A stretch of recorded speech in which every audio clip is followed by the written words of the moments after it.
Hey everybody, I'm taking a little break from writing MMT Trader. I just want to make this video. I want to talk a little bit about the bank stock rally. The bank stocks, they're going up like crazy. Now, of course, I called the bottom on that sell-off in banks. We got long Bank of America back on June 6th at a price of $22.22. I also had a limit buy for JP Morgan at the time and Citi. We didn't get filled, but we did get into Bank of America at 22.22, and it's getting close to 25 now, so we're well over 10, 11, 12% on that, up in a fairly short period of time. But what I want to talk about, and this rally has been very, very powerful.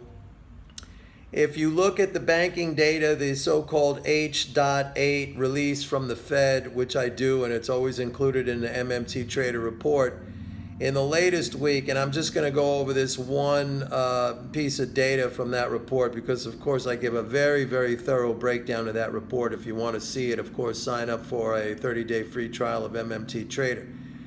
But in the category which is classified as residual, that's basically bank net worth of all commercial banks, that is assets minus liabilities, they call it residual, that has dropped to the lowest level since the week ending February 1st of this year. Now, why is that important? It's important for two reasons. Number one, bank stocks have generally shown a pretty high degree of correlation with that metric, okay, bank net worth. It would make sense. If you were going to chart your own net worth, if it was going up, your stock ostensibly, I would think, would be rising, right? And vice versa. If your net worth was going down, in other words, if your liabilities were increasing faster than your assets, your stock would be going down. Now, the fact that the residual has fallen to the lowest level since the week ending February 1st, but bank stocks have pretty much totally reversed the decline since February. I mean, JP Morgan is about to do so. Citi blew through that a long time ago. I didn't look at Wells, Bank of America, all coming back up. Now, unless insiders in the stock market, I don't know, maybe they see, because the data is always 2 weeks behind. So the most recent data in that H.8 report is for the week ending June 21st. And of course, here we are on July 3rd, right? So maybe the bank stocks are telling us something.